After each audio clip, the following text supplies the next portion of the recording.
Have you ever walked away from a conversation replaying that one sentence you wish you'd never said? It wasn't meant to hurt. It wasn't meant to expose a weakness. But it did, and the silence that followed was louder than any words. In a world obsessed with being heard, the real power belongs to the one who knows when to speak and when to stay silent. There are moments unexpected, emotional, and raw when we wish we had just stayed quiet. One careless remark, van nay. One unfiltered reaction, and the consequences ripple beyond awkward silence. Sometimes it costs us trust. Sometimes it ends relationships. And at its worst, it can shut doors we never imagined would close. In today's noise-filled world, where everyone seems to be racing to have the last word, to win every debate, or to post the most clever comeback, intentional silence has become a rare superpower. But learning when to hold your tongue, and more importantly, when to speak with meaning, takes more than willpower. It takes self-mastery. That's where Stoic philosophy steps in, not as a cold shield for the indifferent, but as a compass, a grounded, ancient guide for those who want to remain steady in the storm, to live with clarity, strength, and depth. Stoicism isn't an escape. It's a discipline. It teaches you how to manage your emotions, how to focus on what you can control, and how to recognize one of the most powerful human skills, knowing when to speak and when to stay quiet. So if you've ever looked back at a moment and thought, why did I say that?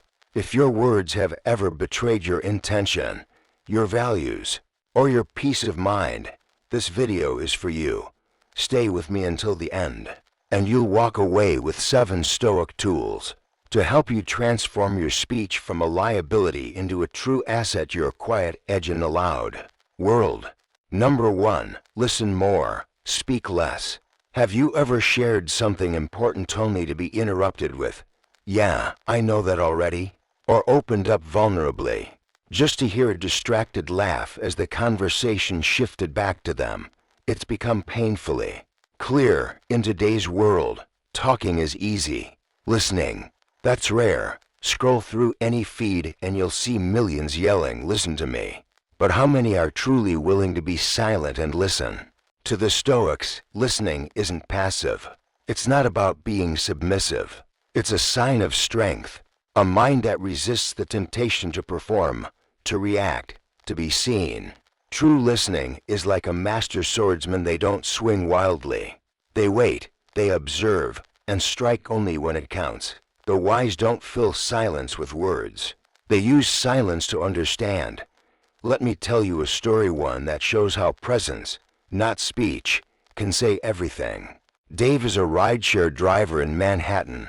Soft-spoken, not much for small talk. One morning, a woman gets in his car. She looks drained, eyes red, shoulders heavy. For the next 40 minutes, Dave says just one thing, "Good morning."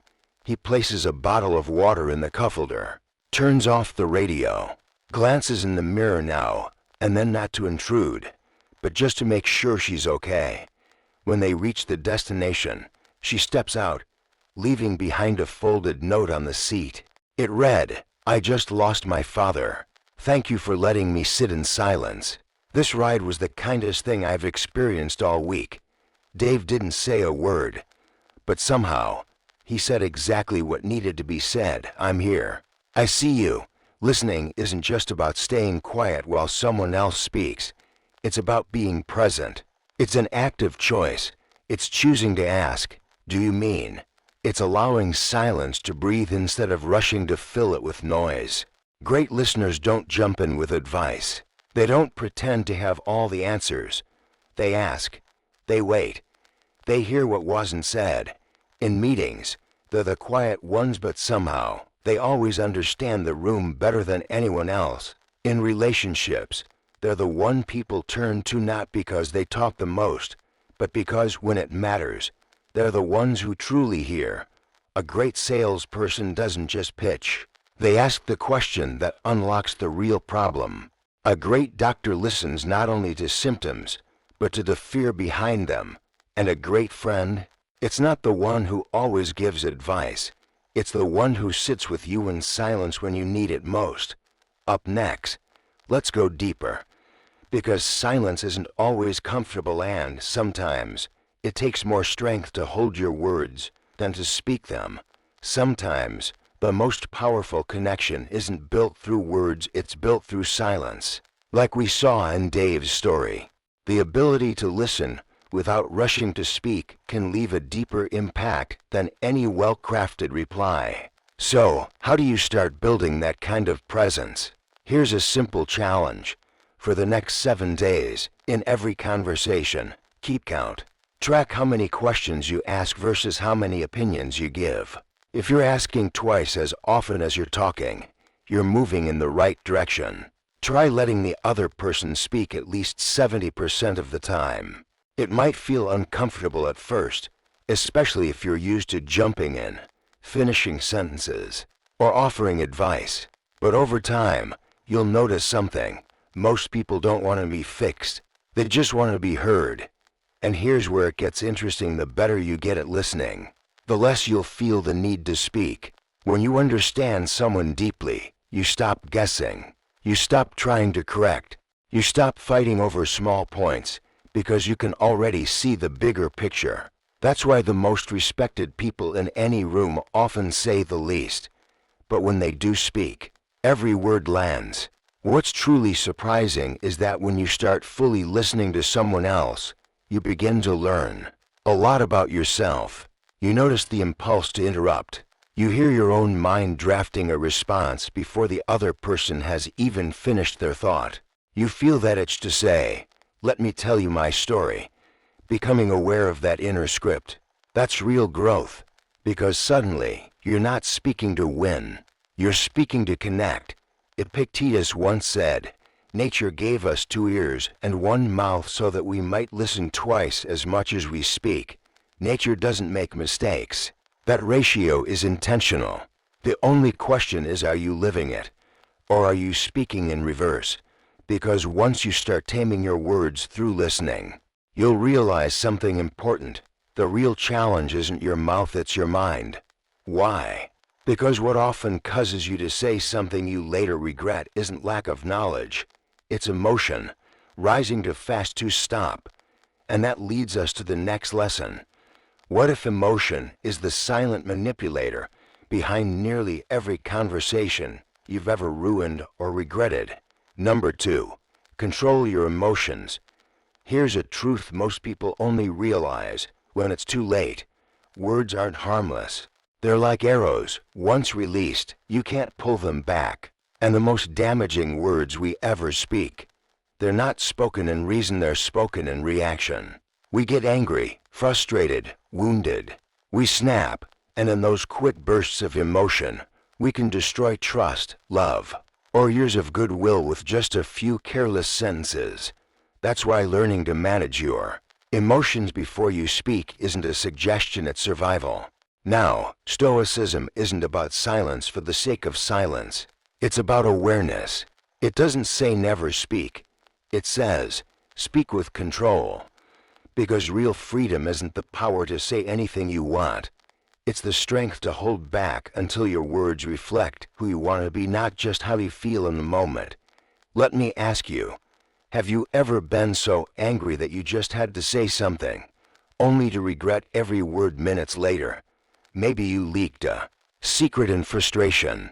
Maybe you insulted someone you love just to win an argument. And maybe, even now, the damage still lingers.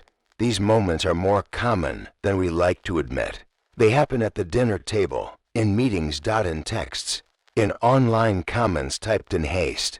Moments where emotion hijacks clarity and your voice becomes a weapon you didn't mean to draw. Let me tell you a story, one worth paying attention to, because it shows just how quickly emotion can take control of not just your voice, but your entire future. John, a longtime manager at a respected tech company in Chicago, was known for his calm and even-tempered leadership. His team admired him. His peers respected him. But one day, during a tense quarterly meeting, his boss publicly criticized a project John had worked hard on. Harsh words, embarrassing tone, and in front of everyone. And in that moment John snapped. He interrupted. He raised his voice. He accused his boss of being unfair. He even said the team didn't. John wasn't wrong in what he felt, but he lost everything because of how he reacted. That's the hard truth.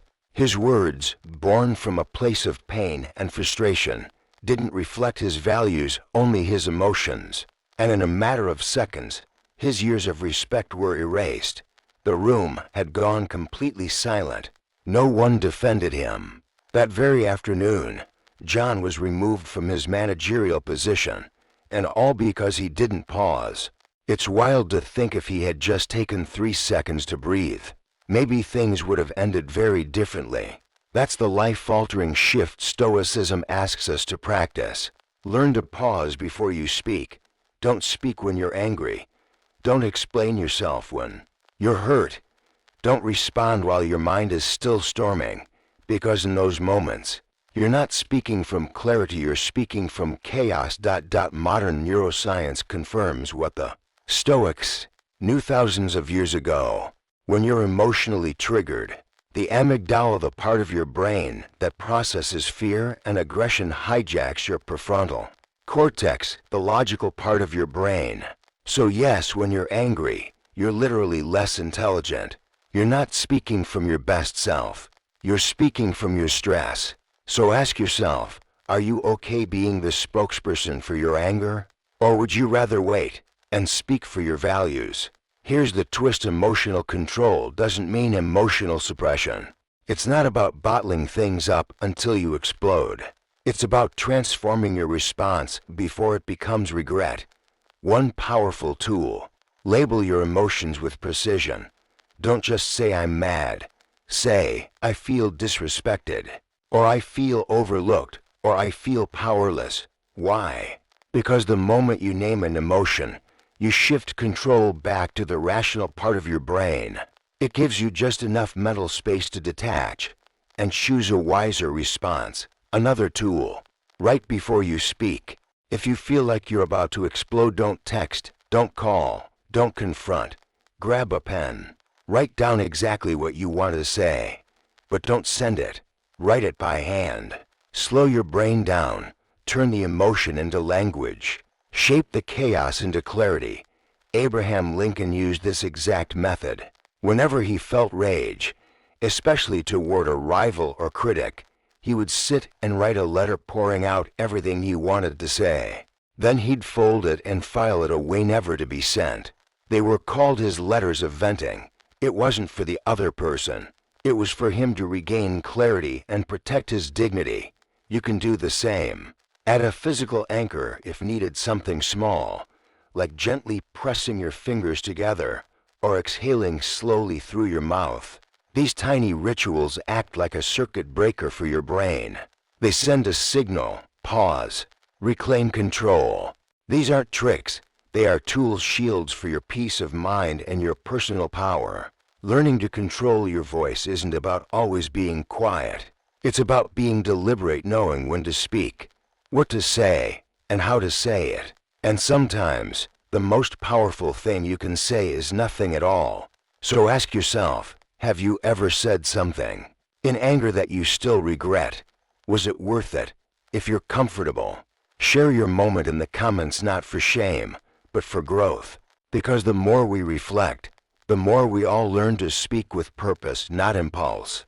And if this message speaks to you, subscribe so we can keep building this together day by day with Stoic wisdom that helps you stay grounded and speak with intention.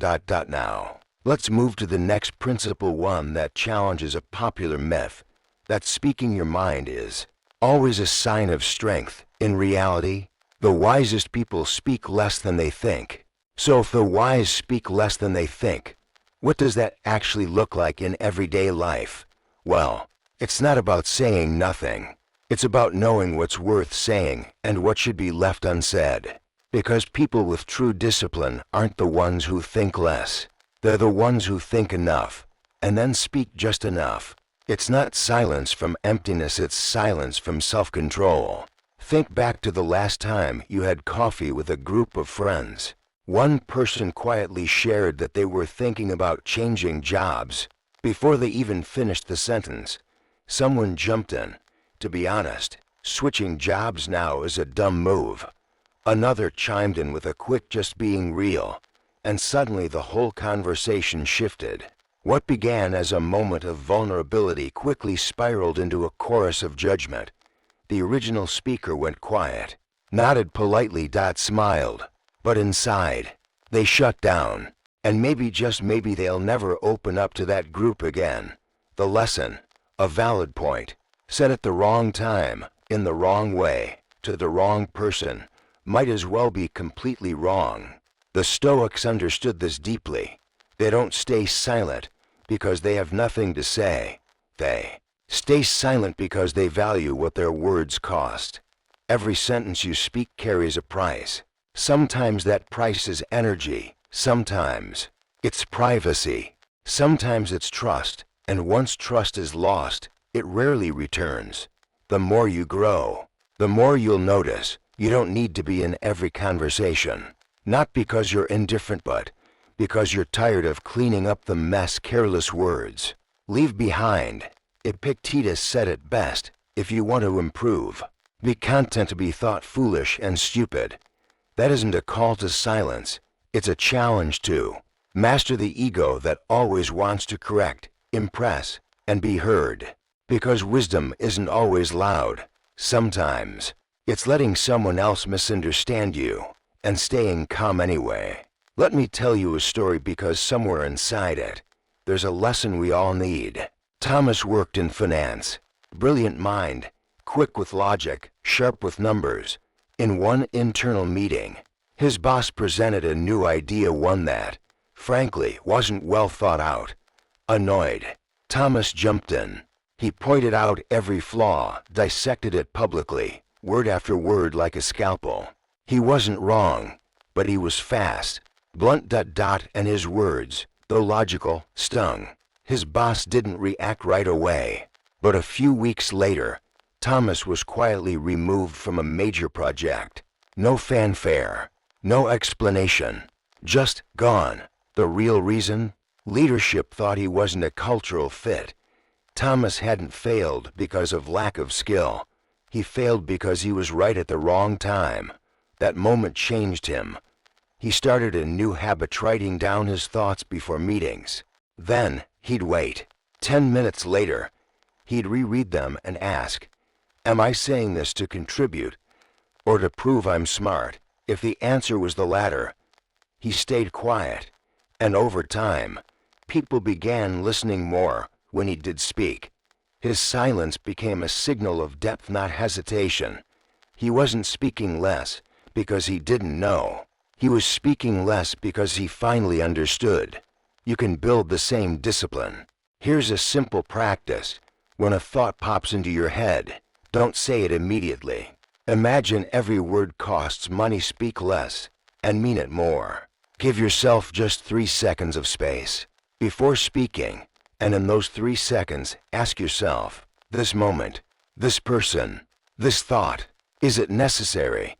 Because sometimes the most important thing you can say is nothing. And now, we're ready to explore the next layer of control, not over your voice, but over your tone. Let's talk about the difference between saying the truth and saying it like a sword. Up next, number 4, make your truth easy to hear.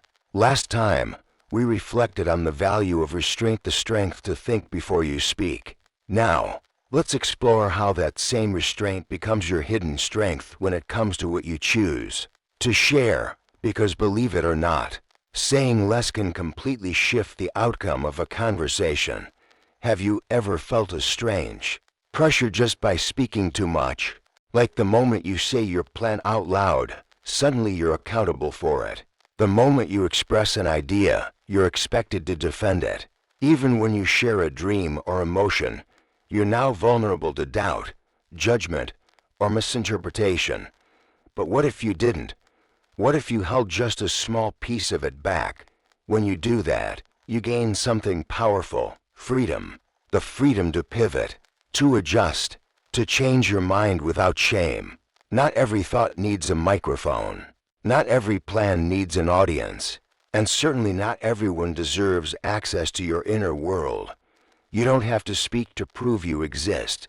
Sometimes, the right silence is like invisible armor, soft to the ear, but strong enough to deflect misunderstandings, diffuse emotional chaos, and avoid unnecessary battles. So the question becomes, are you speaking to be heard, or just afraid of being forgotten? There's a difference, and knowing that difference is what Stoics call wisdom. Choose your words, choose your moment, choose your audience. That's not just communication, that's survival. And before you rush to share your next big idea, pause. Take a breath, because ideas are like seeds. Expose them too soon, and the wind might carry them away before they ever take root. Which leads us to an important lesson the Stoics lived by. Number 4, guard your plans. There's something strange about modern life, maybe you felt it. The more people talk about their goals, the less they seem to reach them. Scroll through social media and you'll see it everywhere. I'm launching this. I'm building that. This year, I'm finally going to change everything. Then a few months pass, and those words disappear like forgotten posts. Why? Because unchecked talk is the most powerful sedative for action. It's deceptive. You feel like you're making progress because people are cheering you on, nodding, giving you that hit of approval. But the truth, you haven't moved an inch. You've only talked about moving. Your brain, wired for reward, struggles to tell the difference. It sees admiration and encouragement and mistakes them for results. And so the cycle begins. Marcus Aurelius never announced he was living simply. He just lived simply. He didn't lecture about discipline. He embodied it. And that's what made him different. Think of yourself like a tree. Would you rather spend your energy growing real leaves, or just shaking your branches so people think you are? Now let me tell you a story not about a legend or a philosopher, but about someone like you. Jake, 34, was a software developer. Talented, ambitious, but miserable in his corporate job.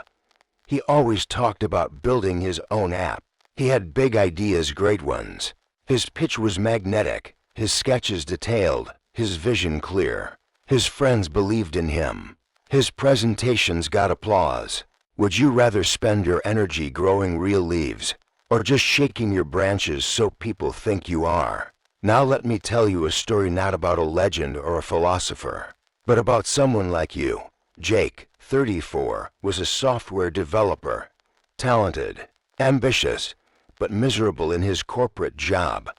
He always talked about building his own app. He had big ideas, great ones. His pitch was magnetic, his sketches detailed, his vision clear. His friends believed in him. His presentations got applause. Jake's story taught us something critical, that silence, when chosen with intention, doesn't isolate, it empowers. But the lesson didn't hit him all at once. It came slowly, quietly, like clarity often does. For months, Jake, 34 years old, a software developer with big dreams, talked endlessly about his vision. This app, he'd say, will change how people work. It's going to be the next big thing. He spoke with passion, enthusiasm, detail. Friends admired his drive. Social media gave him instant praise. Every conversation made it sound like he was halfway there. But there was a problem. Not a single line of code had been written. Jake didn't lack skill. He wasn't short on resources. What he lacked, without realizing it, was stillness. He had fallen into one of the most deceptive traps of modern life, mistaking talking about something for actually doing it. Then one day, a close friend looked him in the eye and said something that cut deeper than any criticism. Jake, you're addicted to describing success, not building it. The words stung, but they struck truth. The next morning, he made a decision. No more updates. No more coffee shop pitch sessions. No more Instagram captions about grinding or tweets about just getting started. He shut it all down. Instead, he opened a blank code editor. That day, he wrote one line. The next day, two more. A week passed, then a month, Then 3. 6 months in, he launched his app quietly, without fanfare. No countdowns, no launch party, no finally live tweet. Just a finished product. Just action, and it spoke louder than anything he'd ever said before. Jake's story isn't rare, it's a mirror. And if you see yourself in it, that's not failure. That's awakening, because there's a truth we often avoid. The more we talk about our goals, the less energy we leave to actually achieve them. Modern life makes it easy to broadcast. We share plans before they're born. We post our vision boards. We announce projects before step 1 is complete. It feels like progress. It tricks the brain into releasing dopamine, the feel-good chemical, as if we've accomplished something. But it's not real progress. It's just noise with a costume. Talk is tempting because it rewards us immediately. Action, on the other hand, asks us to wait, to sweat, to keep showing up in silence. And that's why so few stick with it. Even Stoic philosophy understood this. Marcus Aurelius never posted about simplicity, he just lived it. He didn't talk about cutting ego, he wrote his thoughts privately, never intending them for fame. So, ask yourself, if you were a tree, would you rather use your energy to grow real roots or just shake your leaves for attention? Real builders don't need an audience. They need space. They need silence. They need discipline. And that's what Jake found when he finally stopped talking. He didn't silence himself out of shame.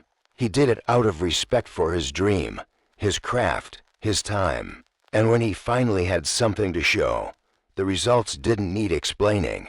Want to apply this in your own life? Try this for the next 30 days. Say nothing about your goals, no social posts, no working on something big. Every time the urge to share rises, pause and act instead. Write 1 page. Build 1 feature. Practice 1 hour. And when the silence ends, let your progress speak for itself, because applause fades. But achievement, that echoes. We're now halfway through this journey.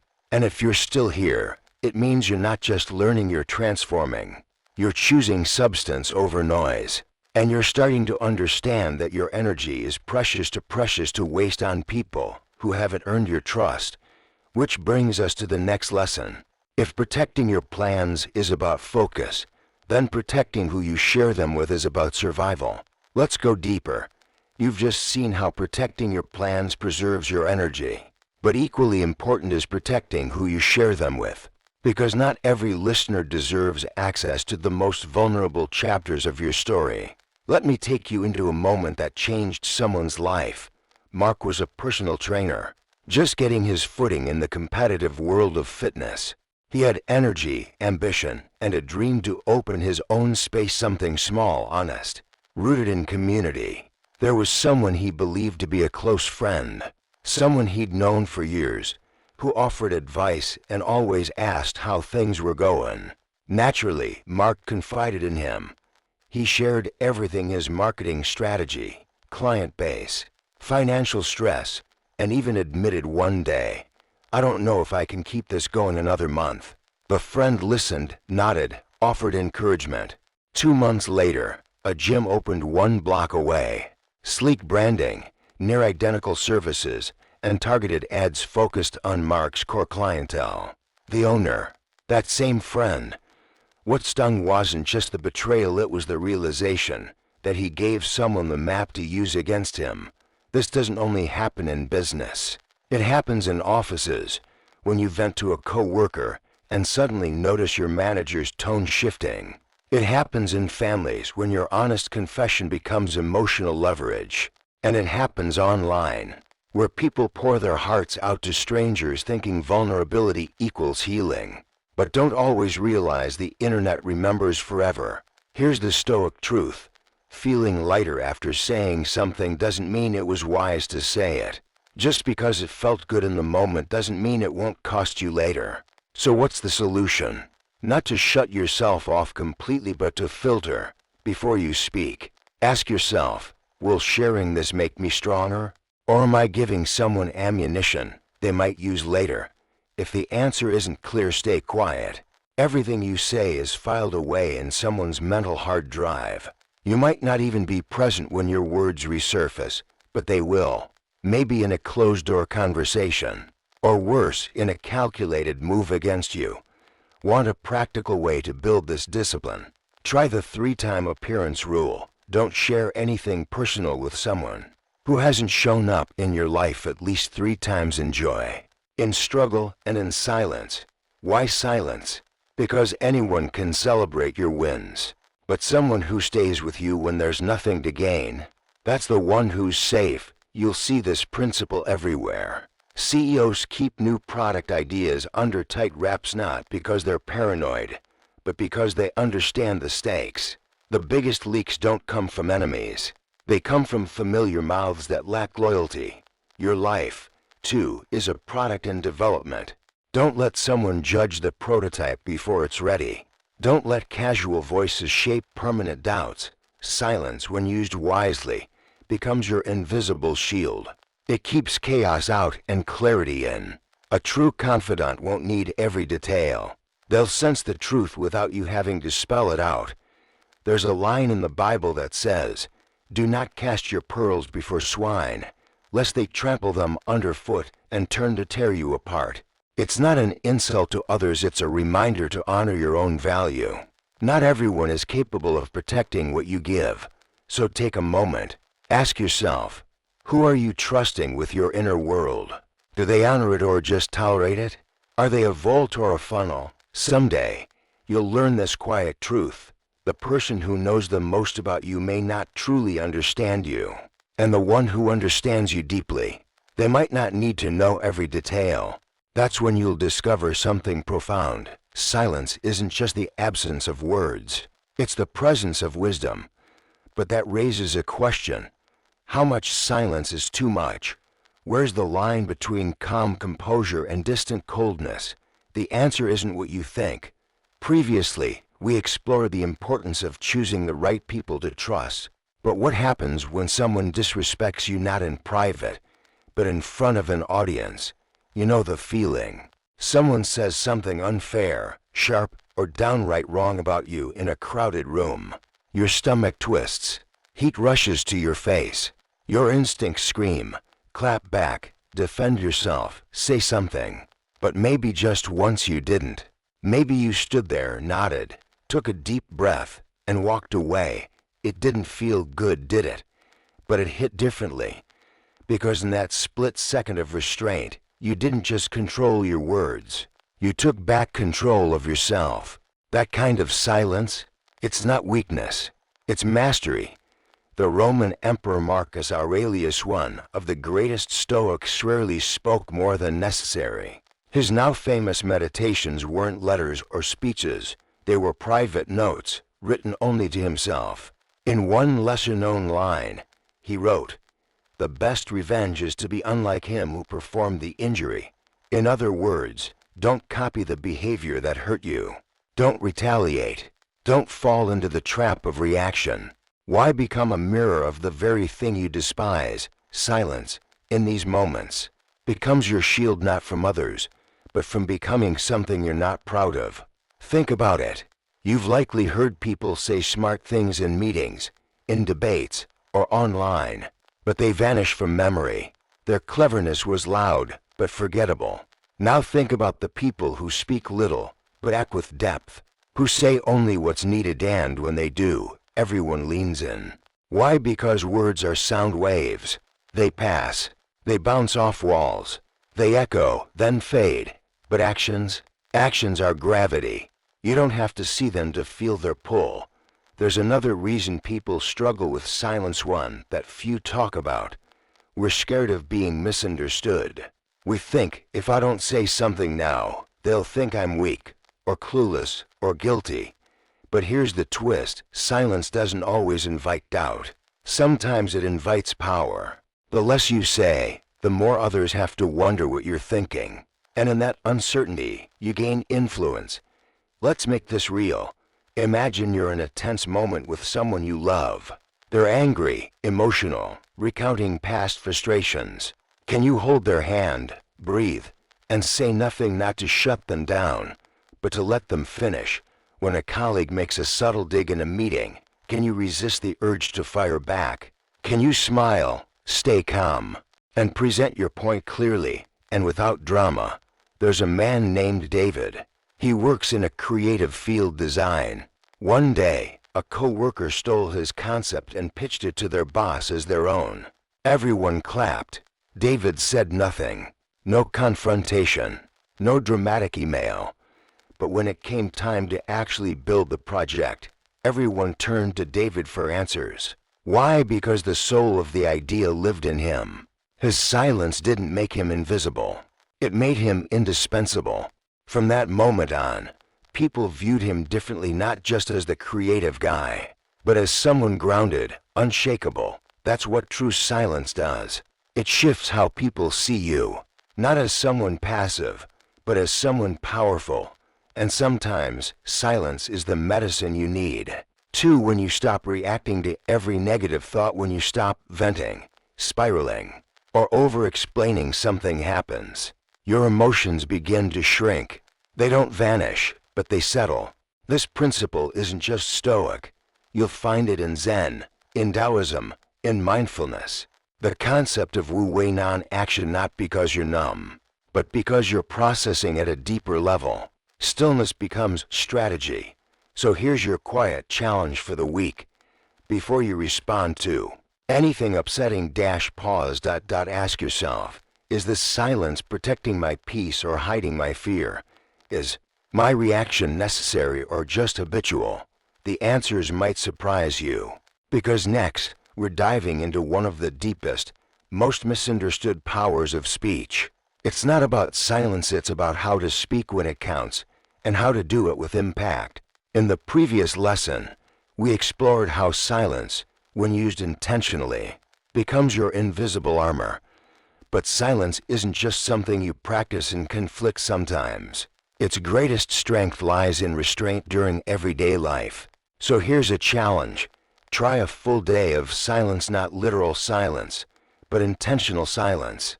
No arguing, no defending yourself, no vague story posts aimed at someone. Just observe. Watch the world. Watch yourself. Track every moment where you wanted to speak but didn't. And at the end of the day, ask yourself this simple question. If I had spoken, would it have truly improved anything? Chances are, you'll find that staying silent didn't cost you clarity. It preserved your energy, your dignity, your control, and maybe, just maybe, you realized something even more powerful. You don't have to be the loudest person in the room to be heard. You don't have to prove yourself to everyone to prove yourself to you. You might not be the most eloquent speaker, and that's fine. You don't need to deliver perfect speeches. What matters is this: when you do speak, your words count. They hold weight. They're intentional, precise, and necessary. Don't let your voice become cheap by giving it away too often. Think of it like currency, precious, finite, valuable only when spent wisely. Silence is power, but only if you're strong enough to hold it. And if you've ever held back from reacting, if you've ever bitten your tongue and walked away instead of lashing out, and afterward felt stronger for it, then mark that moment. Because that's growth. That's control. That's the person you're becoming. Drop a comment with strength in silence if that moment ever belonged to you. Lesson 7. Let your achievements speak. There's a deeply human instinct most of us carry. The craving to be recognized, to be seen, to be acknowledged. And often, the fastest way to feel that recognition is to talk about what we're doing, what we plan to achieve, or what we're dreaming of building. We think that by speaking up, others will take us seriously, that they'll see our value and respect our ambition. But here's a hard truth. The more we talk about what we want to do before we've done it, the more likely we are to lose it. Not because someone sabotages us, but because the very act of talking drains the fuel from doing. We dilute our drive by constantly verbalizing it. Have you ever told someone, I'm going to start waking up early, or I'm writing a book this year, or I'm launching my own business soon, and then nothing happened? That momentary high of saying it out loud gave your brain a hit of dopamine, as if you'd already achieved it, but the work never followed, because your mind already collected the reward, without paying the price. This isn't a sign of weakness. It's human psychology, and it's why Stoics are careful with their words. They understand that every time you explain yourself, justify your choices, or try to convince someone of your worth, you're giving away energy. That should be saved for action. They live a different way. Act first. Speak later, not because they're shy, but because they know that credibility doesn't come from talking, it comes from results. In a noisy world, the one who stays quiet holds a kind of mystique. You don't see them coming, and when they arrive with results, with calm authority they command the room. It's not charisma, it's clarity. So the next time you feel tempted to announce your goals, pause. Ask yourself, am I sharing because it brings me closer to the goal, or just because it feels good? Purposeful silence is not avoidance. It's strategy. It's like planting a seed. You don't dig it up every day to check if it's growing. You water it, protect it, and give it time to take root. Your actions are the sunlight. Your discipline is the soil. And your silence? That's the fence keeping out the storm of premature judgment. And here's the truth. People are the same. The most meaningful things, your deepest aspiration, your boldest projects deserve protection, not performance. Let them bloom away from noise, in the quiet, where only you can nurture them. Because what you build in silence, that's what no one can take from you. Now, let's move into one of the greatest lessons of all, not about silence, but about truth. Because there's one thing even more powerful than words, more enduring than reputation, and that's integrity. In the last lesson, we explored the power of purposeful silence, the kind that protects your plans and preserves your energy. Now, let's dig deeper into why holding your tongue isn't just wise, it's transformational. When you choose to keep your plans to yourself, you create something rare, a private, sacred space where those plans can breathe. No outside noise, no premature opinions, no judgment that twists your intentions before they've had a chance to mature. That kind of silence isn't weakness, it's a form of discipline most people will never master. Why? Because it's easy to look busy. It's easy to post, to share, to talk about your goals with passion and flair. But what's much harder, what takes true grit, is the ability to move forward in total silence, to progress without needing validation, to hold your excitement inside like a glowing ember, choosing to keep it burning, rather than throwing sparks for applause. But here's the paradox. That quiet discipline, that's what sets you apart. When you no longer seek approval, you begin to trust your own timing. You stop needing others to get it. You stop performing. And in that space, you find something far greater than recognition. You find self-respect. Staying silent while building your future forces one essential truth to surface. Do you really believe in what you're doing? If yes, you don't need to be seen. You don't need to explain. You don't need to be clapped for. You just keep going. And when the results finally come, you won't have to say a word. The results will speak for you louder than anything you could have said. Not hype, not ego, just facts, just reality, standing on its own, undeniable.